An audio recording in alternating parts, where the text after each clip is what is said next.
अस्सलाम वालेकुम नाज़रीन, मैं हूं ज़मीर हैदर और आप देख रहे हैं प्रोग्राम क्रॉस टॉक।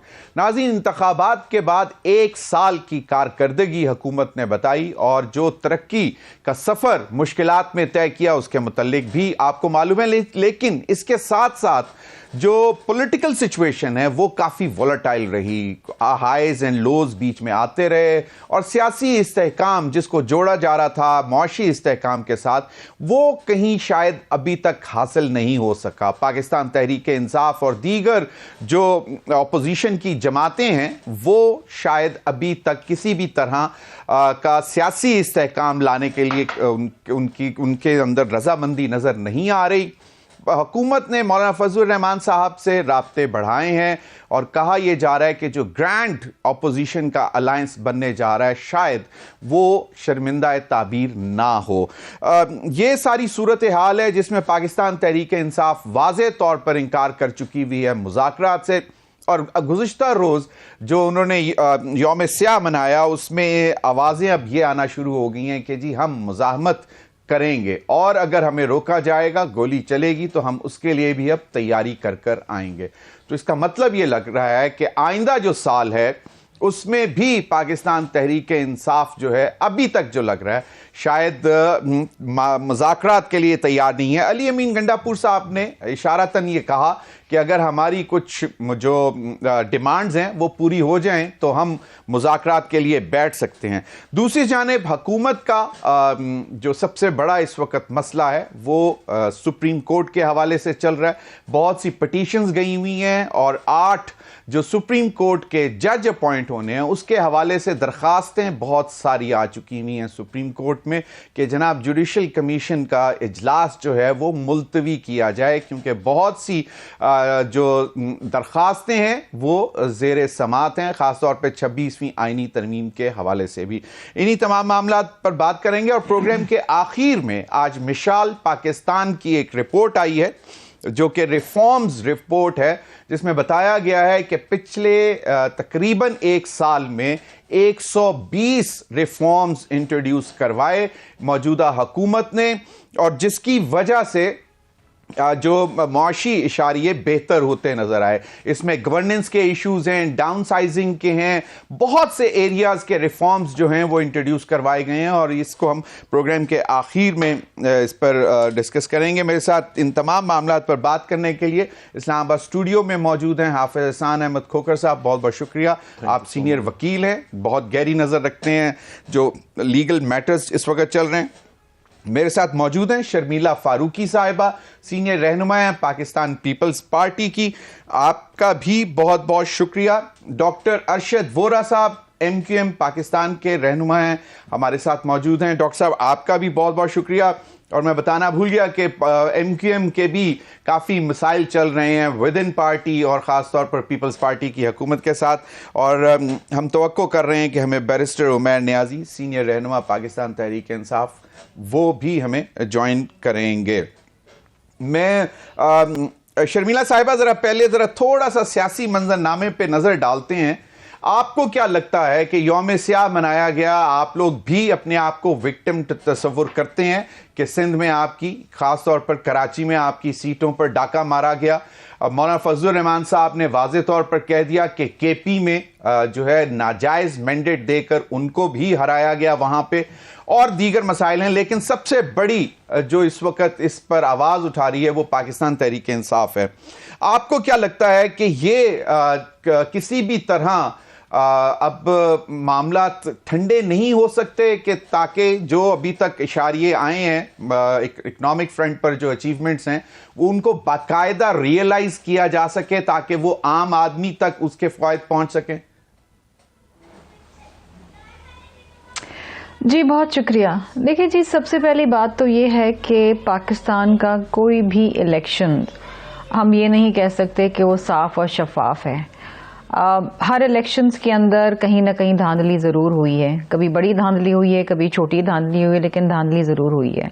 और जो हारने वाला होता है, और इस वक्त तो मेरा ख्याल है कि ये एक वाहिद इलेक्शन है कि जीतने वाला भी ये कह रहा है कि धांधली हुई है। इसका वाहिद हल आप इलेक्टोरल रिफॉर्म्स लेकर आए, ऐसे रिफॉर्म्स लेकर आए कि इलेक्शन साफ और शफाफ हो, जो जीतने वाला है वो खुशी से जीत मनाए और हारने वाला जो है वो बड़ी बुर्दबारी के साथ अपनी हार तस्लीम करे। ये एक इवॉल्विंग प्रोसेस है। माजी में कोशिशें की गई, एक इंडिपेंडेंट इलेक्शन कमीशन का कयाम हुआ, बहुत सारी चीजें हुई, लेकिन I think that is not enough. हम भी समझते हैं कि हमारे साथ पंजाब के अंदर हमारी सीटें चुराई गई हैं। हम ये भी समझते हैं कि शायद कराची में हम और मजीद सीटें ले सकते थे। बहुत सारी चीजें हैं। इलेक्शन ट्रिब्यूनल्स के पास साल जो है वो पिटिशंस पड़ी रहती हैं, 5 साल तक चलती हैं, अगले इलेक्शन तक उनके फैसले नहीं आते। आई थिंक प्रोसेस और जो इंटायर एक स्ट्रक्चर है इलेक्शन प्रोसेस का, उसके अंदर बहुत ज्यादा रिफॉर्म्स की जरूरत है। अब रिफॉर्म्स कहाँ होंगे? रिफॉर्म्स होंगे पार्लियामेंट के अंदर, और पार्लियामेंट के अंदर जब तक आप काम नहीं करेंगे और काम नहीं करने देंगे, मामलात आगे नहीं चल सकते। देखिए इशू क्या है? इशू ये है कि अगर आपने जारहाना सियासत करनी है, आपने मार धाड़ की सियासत करनी है, गालम गलोच की सियासत करनी है, वो अपनी जगह ठीक है, probably that is your only way of survival. लेकिन अगर आप वाकतन कोई चेंज लाना चाहते हैं और आप चाहते हैं कि कोई इतना खातिर खा चेंज हो जिससे इलेक्शन, आइंदा आने वाले इलेक्शन जो है वो साफ और शफाफ हो, तो फिर आपको बैठना पड़ेगा हुकूमत के साथ और आपको अपनी तजवीज़ देनी पड़ेंगी, गिव एंड टेक करना पड़ेगा और रिफॉर्म्स लाने पड़ेंगे। सही, बिल्कुल सही। डॉक्टर अरशद वोरा साहब, आपके मसाइल तो जो हैं सूबाई हुकूमत के साथ भी हैं, लेकिन अब ये नजर ये आ रहा है कि विद इन MQM कुछ मसाइल चल रहे हैं, बहुत से ओहदे खाली पड़े हैं। कुछ दिन पहले मुस्तफ़ा कमाल साहब ने भी इस हवाले से कोई बात की थी। तो आप लोग बताएं कि आप लोग तो अपने मसाइल में पड़े हुए हैं, कुछ आपकी सूबाई हुकूमत के साथ मामलात हैं, तो ये जो लार्जर पिक्चर है इसमें आप अपना किरदार कब अदा करेंगे? देखें, MQM डेफिनेटली एक जो है वो जमात है जो कि पर्टिकुलरली सिंध के अर्बन एरियाज को रिप्रेजेंट करती चली आई है, और MQM should concentrate on the issues of urban areas in particular, और पूरे सिंध पर करना चाहिए। जाहिर सी बात है, मुल्क के जो इश्यूज हैं उसमें भी पार्लियामान में जो है MQM अपना किरदार अदा कर रही है। जो बात आपने कही कि जो इख्तलाफात हैं MQM के अंदर, इख्तलाफात देखिए हर पार्टी में किसी न किसी वक्त इख्तलाफात होते हैं, और ये चीज़ें जो हैं ये किसी जमहूरी प्रोसेस को रोकती नहीं है, वो प्रोसेस आगे चलता है। आज भी जैसे हमारी मीटिंग थी, और हमारी मीटिंग कराची में डेवलपमेंट के हवाले से थी, हैदराबाद में डेवलपमेंट के हवाले से थी, तो वो मीटिंग हमारी थी और बड़ी अच्छी मीटिंग रही है।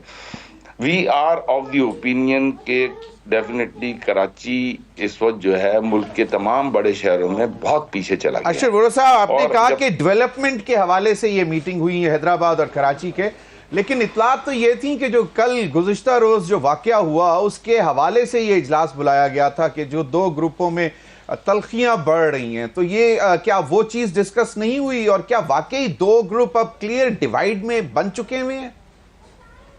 देखिए ऐसा नहीं है। जो मीटिंग मैं अटेंड कर आ रहा हूँ वो मीटिंग पर्टिकुलरली डेवलपमेंट के हवाले से थी, उसमें तमाम MPs MNAs मौजूद थे और लीडरशिप मौजूद थी। तो इसके अलावा कोई और उस पर्टिकुलर मीटिंग में, उसके अलावा अगर कोई मीटिंग हो रही है, वो पार्टी की हायर लीडरशिप उसके बारे में बेहतर बयान कर सकेगी। जो कल वाकया हुआ है वाकई वो नहीं होना चाहिए, मैं एग्री करता हूँ, एक्सेप्ट करता हूँ। इस वक्त जो है ये जो पर्सनल इश्यूज हैं इसको साइड पर रखकर जो इस वक्त कराची की और हैदराबाद की अवाम जो है वो जो काम देखना चाह रही है उस काम पर ज्यादा तवज्जो देनी चाहिए।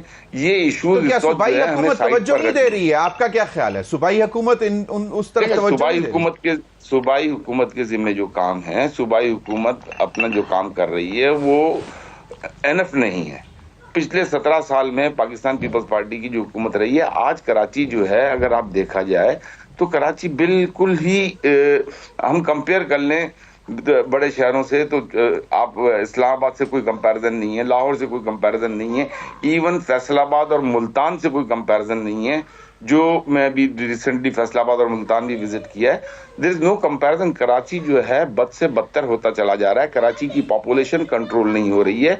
अब आप आगे देखें कि जिस शहर में रोजाना, अभी सिर्फ कल और परसों के दिन में जो है तकरीबन 15 डेथ्स हुई हैं, एक्सीडेंटल डेथ्स। तो यहाँ पर ट्रैफिक कंट्रोल प्रॉपर नहीं है। मोटरसाइकिलें जो हैं, मोटरसाइकिलें बहुत हो गई। जो सूबाई हुकूमत है It वो all relates पूरा with the management. It all relates with the governance and governance issues management हैं। issues. शर्मिला फारूकी साहब, आप क्विकली अगर जवाब देना चाहें तो इस पर दे सकती हैं अभी, क्योंकि फिर मैं आगे हाफिज एहसान साहब की तरफ जाऊंगा जी।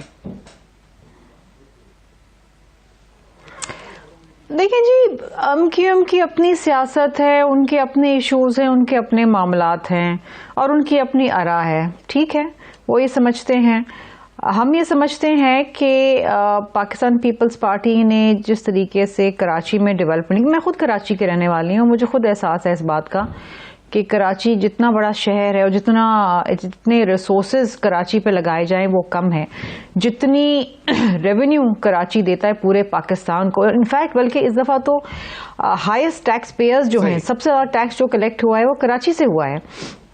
तो अगर कराची इतना कंट्रीब्यूट करता है मुल्क की इकोनॉमी के अंदर, तो कराची को जितने प्रोजेक्ट्स दिए जाएं, जितनी रकम दी जाए, जितनी डेवलपमेंट की जाए, कम, it will never be enough. और जिस तरीके से हमारी आबादी बढ़ रही है, लेकिन अल्हम्दुलिल्लाह काम हो रहा है, चीजें हो रही और नजर आ रही।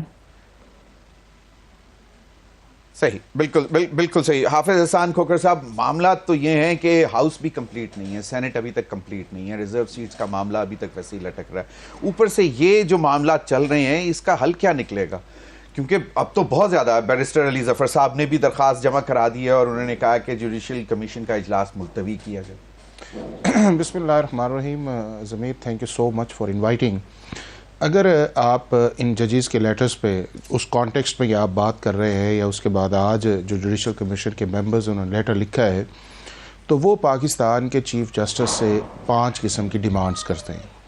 नंबर 1, वो डिमांड करते ये हैं कि पाकिस्तान का चीफ जस्टिस जो है वो फुल कोर्ट बुलाए और फुल कोर्ट बुला के 26वीं आइनी तरमीम का फ़ैसला करे।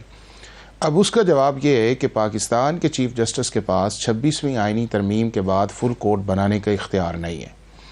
दूसरा, वो पाकिस्तान के चीफ जस्टिस को कहते थे कि जी आप जो जुडिशल अपॉइंटमेंट, जब 26वीं आईनी तरमीम को चैलेंज किया हुआ तो उसको कौन एड्रेस करेगा? अब मैं आ जाता हूँ, उस पर आ जाता हूँ, ताकि फिर मैं आके फिर उस चीज़ पे जाता हूँ कि असल इशू जो है, क्या इस वक्त जो सुप्रीम कोर्ट के अंदर लेटर डाले जा रहे हैं वो आइन और कानून के नीचे हैं या नहीं है, या क्या आपकी ख्वाहिश ये है कि वो चीज़ें जो हैं, जो अपनी ख्वाहिशात जो है, या उसके अंदर जो है आपकी जो रिजेंटमेंट है या आपके कंसर्न्स जो हैं, क्या वो आइन और कानून से ऊपर जाके एड्रेस होने चाहिए या नीचे जाके होने चाहिए? आप चीफ जस्टिस को ये कहते हैं कि जुडिशल कमीशन की मीटिंग ना बुलाए। अब जुडिशल कमीशन की मीटिंग जो है वो कॉन्स्टिट्यूशनल एक मैकेनिज्म है, अगर चीफ जस्टिस नहीं बुलाता तो 1/3 मेजॉरिटी जो है उसे बुला सकती है। फिर आप चीफ जस्टिस से इस बात की गमाजी करते हैं कि जी जो रेगुलर बेंच के अंदर फिक्सेशन है, या उसके बाद जो आपकी कॉन्स्टिट्यूशनल बेंच है उसके अंदर जो है आप अपना रोल प्ले करें। अब उसके अंदर चीफ जस्टिस का इख्तियार ही नहीं है, चूँकि 26वीं आइनी तरमीम के बाद आर्टिकल 191A जो है वो अमेंड होकर उसने कॉन्स्टिट्यूशनल बेंच बनाया है, और वो कॉन्स्टिट्यूशनल बेंच के अंदर आपके सर्टेन मैटर्स, कॉन्स्टिट्यूशन के है, इंटरप्रिटेशन है, उसके अंदर ये जो अमेंडमेंट्स वाले मैटर है। मेरा सवाल जो था ना बुनियादी, वो ये था कि पहले ही बहुत सी चीजें अभी पेंडिंग पड़ी हुई हैं। ठीक है, रिजर्व सीट्स का मामला है, मिलिट्री कोर्ट्स का मामला है, फिर जो सेनेट के इलेक्शंस अभी हाउस इनकम्प्लीट है उसके मामलात हैं। तो ये बहुत सारी चीजें पेंडिंग में हैं। 26वीं आईनी तरमीम भी चैलेंज मतलब 12 मरतबा हो रही है। इससे निकला कैसे जाएगा? मतलब इससे निकला नहीं जाएगा, उतनी देर नहीं ज़मीर निकला जाएगा कि जितनी देर तक पाकिस्तान की जो इस वक्त करंट जुडिशरी है वो उस माइंडसेट से नहीं निकलती जो 22 अक्टूबर 2024 से पहले वाला है। 22 अक्टूबर 2024 से पहले जो था, आपके मुल्क के अंदर एक मास्टर ऑफ रोस्टर का कॉन्सेप्ट था, जो प्रैक्टिस एंड प्रोसीजर और कॉन्स्टिट्यूशन अमेंडमेंट के बाद जो है वो ख़त्म हो गया। अब ये है कि सारी चीज़ें जो है वो जजेस मिल के बैठ के तय करते हैं। दूसरा ये है कि उस अमेंडमेंट आने के बाद कुछ जजेस की एक लेजिटिमेट एक्सपेक्टेशन थी कि हम इस मुल्क का चीफ जस्टिस या हाई कोर्ट के चीफ जस्टिस बनेंगे, वो पूरी होती नज़र नहीं आई, चूँकि एक प्रोसेस उस चीज़ के अंदर आ गया। फिर तीसरा उसके अंदर ये आ गया कि जो एक जुडिशल ओवर रीच या constitutional over reach supreme court 10-12 साल से कर रही थी, उसके अंदर कॉन्स्टिट्यूशनल बैरियर्स आ गए कि 184(3) के अंदर सो मोटो आप नहीं ले सकते, या उसके बाद प्रेयर से बाहर नहीं जा सकते, या ग्राउंड से बाहर आप नहीं जा सकते, या जो बेंच बनाना या करना कराना जो है वो चीफ जस्टिस से निकल के कमेटी की तरफ गया और कमेटी से निकल के आपके जुडिशल कमीशन की तरफ गया। अब जब ये सारी चीज़ें इकट्ठी होती हैं तो आप एक शख्स जो है, जो आपका इस वक्त मैं समझता हूं कि सॉफ्ट टारगेट है, जो आपका पाकिस्तान का चीफ जस्टिस है, कि आप उसको लिखते हैं जिसका कॉन्स्टिट्यूशनली इख्तियार ही नहीं है, बस उस लेटर्स को उसकी तरफ डालते हैं, ना उसको आईनी इजाजत देता है ना कानून है। लेकिन चूंकि ये है कि वो एक ब्रदर जज के तौर पे काम कर रहे हैं, तो मेरा ये ख्याल ये है कि ये इस मुल्क के लिए एक सम कॉन्स्टिट्यूशनल एम्बैरसमेंट की तरफ हम जा रहे हैं। इसके सारे के पीछे न आइन न कानून की बैकिंग नहीं है। सही नाज़रीन, हमें बैरिस्टर उमैर नियाज़ी साहब ने, उमैर नियाज़ी साहब 1 साल मुकम्मल 8 फरवरी, आइंदा क्या करेंगे? अभी तक तो हुकूमत कंफर्टेबल है, वो कहते हैं आप भी आगे भी कोई इत्तेहाद अपोजिशन का इतना बड़ा कुछ करता नजर नहीं आ रहा। बुनियादी तौर पे हुकूमत तो कहीं से कंफर्टेबल नहीं नज़र आती। बुनियादी तौर पे मकसद क्या है? गवर्नमेंट आती है जिसने डिलीवर करना होता है। एक 17 सीटों वाली जमात से आप क्या एक्सपेक्ट कर सकते हैं? उसने किया क्या है? At the end of the day reforms, माशी इंडिकेटर्स पॉजिटिव साइड पे एक को डिस्कस कर लेते चलें, वो लेकिन चलें आगे। देखें ओवरऑल क्या किया, पॉलिटिकल विक्टिमाइजेशन की। 8 फरवरी को जो इलेक्शन चोरी किया उसी को पक्का करने के लिए क्या किया, रिफॉर्म्स लाए कि जी जजेस से, हाई कोर्ट के जजेस से उठा के पटिशन दे दी रिटायर्ड जजेस को ताकि उनका फैसला ना हो। फिर अपने एडवर्सरीज़ को विक्टिमाइज़ करने के लिए जेलों में डाला, और आज तक आप देखें कि एक सिंपल प्रोटेस्ट करने के लिए भी प्रोटेस्टर्स निकले वो जेल में हैं, उनकी बेलें सुनने वाला कोई नहीं। आज तक वो मामलात उसी तरह इल्तवा में पड़े हैं।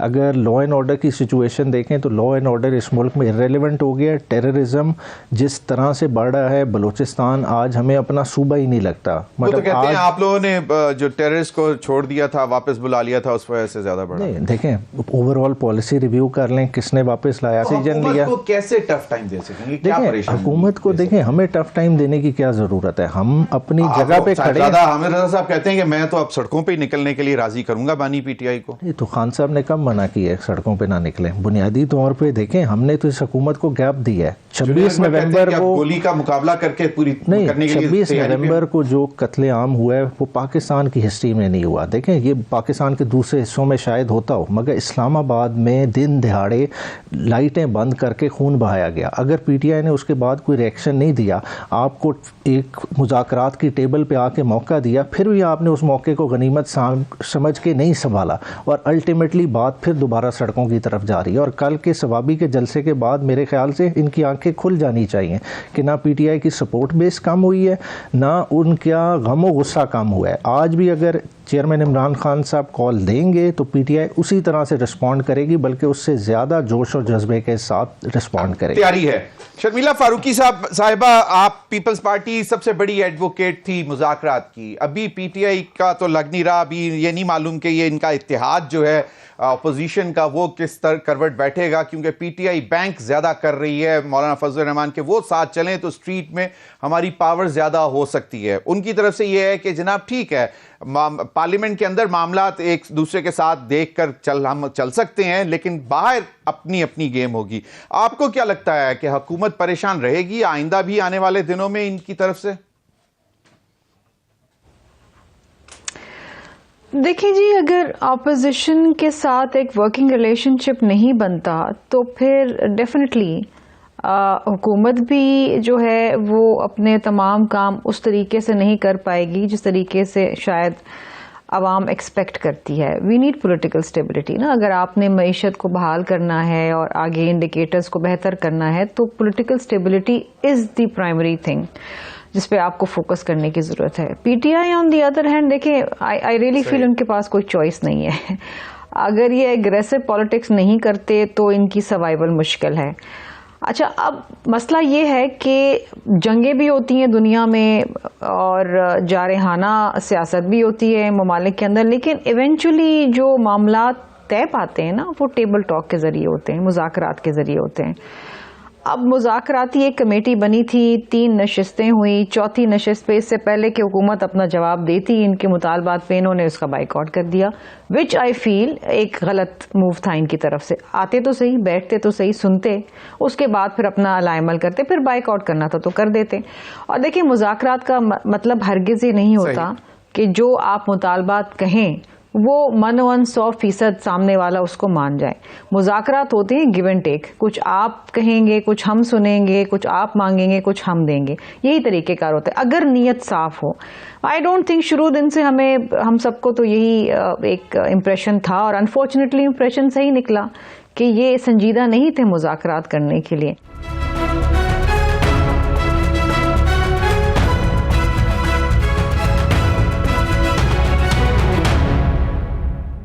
अगर आप मुज़ाहमती सियासत करेंगे तो आपको मुज़ाहमत का जवाब मुज़ाहमत से मिलेगा, तो फिर तो इंतशार बढ़ेगा। देखिए ज़मीर साहब, एक चीज़ तो तय है ना, you can't fight the state.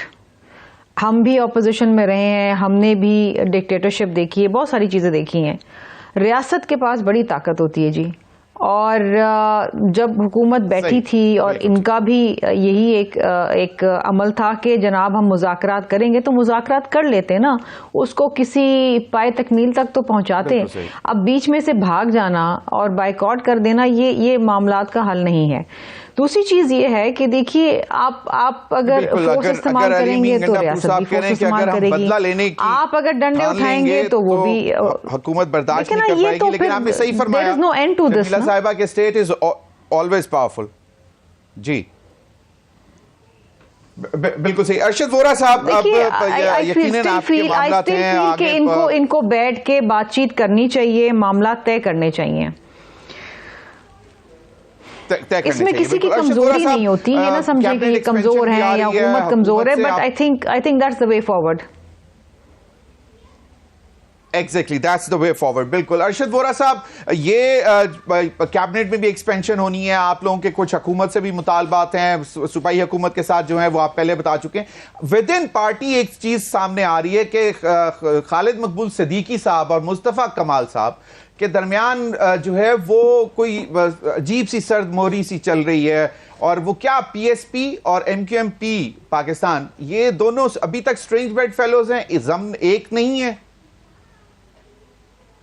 देखिए ये जम हो चुके हैं, एक ही प्लेटफॉर्म से इलेक्शन लड़ा है और एक ही प्लेटफॉर्म से इस वक्त जो है मुल्क के लिए, मुल्क की जो पॉलिटिक्स है उसमें इन्वॉल्व है। एमक्यूएम पूरी तरीके से इन्वॉल्व है उसमें, और डेफिनेटली जिस तरह भी हमारे लिए इशू इस वक्त जो है ना एमक्यूएम के इंटरनल पोजीशन नहीं है। एमक्यूएम के इंटरनल पोजीशन किसी भी पॉलिटिकल पार्टी में जो भी इंटरनल रिफ्ट्स होती हैं वो विद टाइम रिजॉल्व हो जाती हैं। हमारे लिए इस वक्त इशू जो है वो मुल्क की सियासत है, हमारे लिए इस वक्त इशू जो है वो मुल्क की मईशत है, हमारे लिए इशू इस वक्त जो मुल्क में बढ़ता हुआ टेररिज्म है वो हमारे लिए इशू है। जिस तरीके से अभी बात हुई तो हुकूमत की जानिब से एमक्यूएम क्यों नहीं ब्रिज बनती ऑपोजिशन के साथ के भी उनको आप भी कायल करने की कोशिश करें?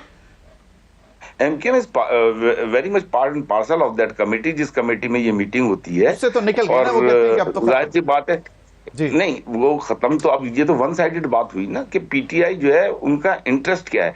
पीटीआई का interest right from the very first day, जिस दिन इन्होंने वोट लिया था उस दिन से लेकर आज तक पार्लियामेंट में उनको जब जरूरत होती है वो पार्लियामेंट में बैठ जाते हैं। अपार्ट फ्रॉम दैट उनके पास सिवाय हंगामा आराई के और पब्लिक अकाउंट्स कमेटी की चेयरमैनशिप उनको दे दी, मिल गई जुनैद अकबर साहब, और जिन दिन से मिली है वो उतनी ज्यादा सख्त किस्म के स्टेटमेंट्स दे रहे हैं।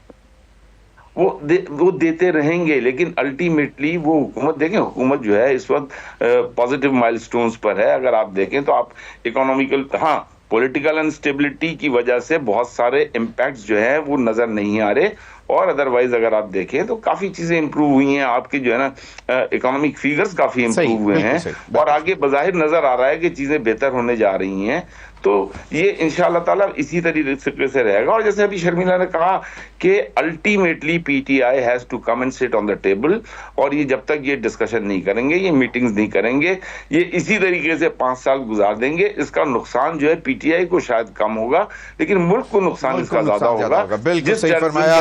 बात हाफिज एहसान खोखर साहब के ये क्या जो इनिशिएटिव लेने वाली पीटीआई ही थी। पीटीआई ने अपने प्रोविंस में देखें, उन्होंने कहा कि हम टीटीपी से मुज़ाकरात करेंगे, टीटीपी को पाकिस्तान में लेकर आए, लोगों को जिस तरीके से जेलों से छोड़ा, तो आज तो खुमियाजा कौन भुगत रहा है उसका?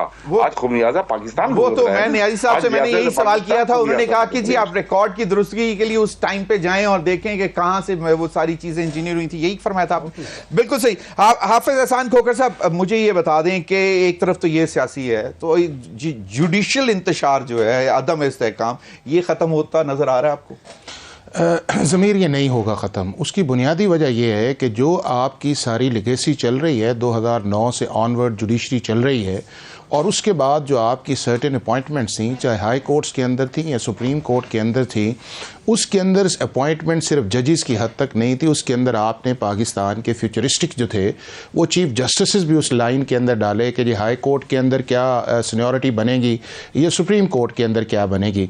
अब पार्लियामेंट ने, आप ये समझें कि रिएक्ट किया है, या पार्लियामेंट ने चीज़ों को स्ट्रीम लाइन करने की कोशिश की है, या पार्लियामेंट ने सुप्रीम कोर्ट की जो कॉन्स्टिट्यूशनल जुरिस्डिक्शन है उसको लिमिट करके एक जुडिशियल ओवर रीच के सर्टेन एरियाज को उन्होंने क्लोज किया है। अब उस माइंड सेट को या उन जजेस के लिए ये इस जुडिशरी के अंदर एक प्रॉब्लम है।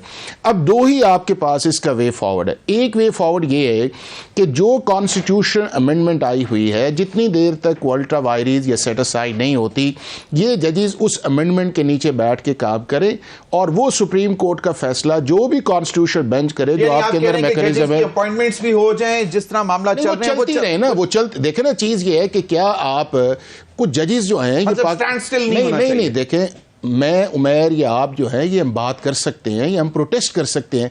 क्या जजेस जो है उनको सूट करता है कि पॉलिटिक्स में आए? क्या जजेस को सूट करता है कि इंडिपेंडेंस ऑफ जुडिशरी की सिर्फ तशरीह जो है वो खत के जरिए की, वो तो फैसले के जरिए की जाती है। क्या जजेस को इस चीज के अंदर सूट करता है कि अब दैट इज व्हाई आपको लग रहा है कि क्योंकि पॉलिटिकल एक्सपीडियंसी हो रही है जुडिशरी में, जिसकी वजह से नहीं, वो उसके अंदर, वो इसकी बुनियादी वजह एक ही है कि चूंकि जिस प्रोसेस को आपने पार्लियामेंट ने एक 26वीं आईनी तरमीम के अंदर किया है, जो मेक शिफ्ट का एक प्रोसेस आया है, सुप्रीम कोर्ट वीजा वर्स जो है, पार्लियामेंट जो है, वो अभी तक चीजें एब्जॉर्ब नहीं आई। नंबर 2 ये है कि अगर आपने इस सिचुएशन से निकलना है तो आपको इंडिपेंडेंट कॉन्स्टिट्यूशनल कोर्ट और उसके बाद जो है हाई कोर्ट्स में जाना पड़ेगा, चूंकि इस कॉन्स्टिट्यूशनल प्रॉब्लम्स के अंदर जो है ये मसला जो है जजेस से आगे निकल गया है, उसको एड्रेस करने की जरूरत है। बिल्कुल सही। बैरिस्टर उमर नियाज़ी साहब, अली अमीन गंडापुर चीफ मिनिस्टर कंटिन्यू करेंगे, क्योंकि सुनने में आ रहा है कि इमरान खान साहब के साथ उनके मामला कुछ बेहतर नहीं। देखिए, ये तो क्या सर आई हैं, बात है कि इमरान खान साहब किसी वक्त भी अपना कमांडर चेंज कर सकते हैं, अगर करना चाहें तो ये उनका इख्तियार है। अभी तक बज़ाहिर जो KPK में सूरत हाल चल रही है, इमरान खान साहब ने बड़ा राइटली डिसाइड किया कि पॉलिटिकल हेड कोई और होना चाहिए और चीफ एग्जीक्यूटिव कोई और होना चाहिए, क्योंकि दोनों के रोल कॉमन हो तो क्या एतराज़ होता था कि जी KPK के वसाइल इस्तेमाल हो रहे हैं। अब सवाबी का जलसा उठा के देख लें, उसी शद्दोमत से हुआ, किसी ने कोई एतराज़ किया कि KPK के वसाइल इस्तेमाल हुए तो वो भी इतराज़ दूर हो गया। और बाकायदा कह रहे हैं कि मुझे अभी तक सही अंदाजा नहीं है कि वो नाराज हैं कि नहीं है, मतलब शाकी वो भी है कि शायद खान साहब का कॉन्फिडेंस है तो वो कंटिन्यू कर रहे हैं। जिस दिन खान साहब का कॉन्फिडेंस नहीं होगा तो KPK में आपको फौरन चेंज नजर आएगी। PTI उस तरह से नहीं है। बिल्कुल सही। 30 सेकंड्स में मुझे सिर्फ इतना बता दें कि ग्रैंड ऑपोजिशन अलायंस रियलाइज होता नजर आ रहा है आपको? देखिए, ये वीक बहुत इंपॉर्टेंट है, क्योंकि इस वीक में एक तो जुडिशल साइड पे भी बहुत कुछ चल रहा है, मिलिट्री कोर्ट्स वाले हेयरिंग चल रही है, फिर जुडिशल एलिवेशंस भी ऑन कार्ड्स हैं, प्लस नेशनल असेंबली का सेशन भी कॉल हो गया। तो इधर भरपूर मौका होगा ओपोजिशन को बैठने का, और ये बैठेंगे आपस में, बेसिकली डूज और डोंट्स डिसाइड करेंगे तो मामलात आगे चलेंगे। और पहले भी मैं समझता हूँ कि PTI ने कुछ देर की है इन्हें इन्वॉल्व करने में। जैसा कि हमने 24 नवंबर वाला लॉन्ग मार्च किया था, तो हम ऑलरेडी एक इत्तेहाद में थे। मौलाना फजल रहमान साहब तो अब आए, अब 6 जमातें हुई, 5 जमातें तो ऑलरेडी ऑन कार्ड थी, तो उन्हें साथ लेके चलना चाहिए था सारा को। तो अभी भी यही प्लान है, सबको साथ लेकर चलेंगे आप तमाम? मैं एक सर क्विकली सर 10 सेकंड। इस पॉलिटिकल डायलॉग के अंदर जो सबसे बुनियादी है वो है डायलॉग के अंदर बैठना और एक्सेप्टेबिलिटी। और इन दोनों की एक्सेप्टेबिलिटी मेरा ख्याल है कि सारी सिचुएशन के अंदर मौलाना Fazlur Rahman is the best option.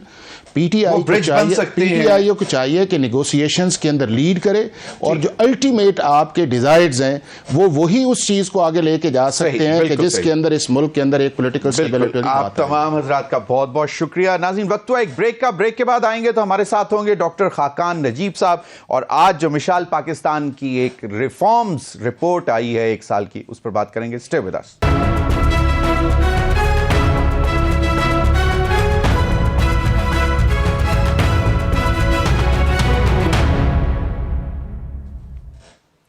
Welcome back नाज़रीन। हमें ज्वाइन किया डॉक्टर खाकान नजीब साहब, माहिर मुआशियात हैं और बहुत गहरी नज़र रखते हैं इकनॉमिक इश्यूज़ पर। बहुत बहुत शुक्रिया डॉक्टर साहब। डॉक्टर साहब, Pakistan reforms report 2025 Mitchell Pakistan ने लॉन्च की है।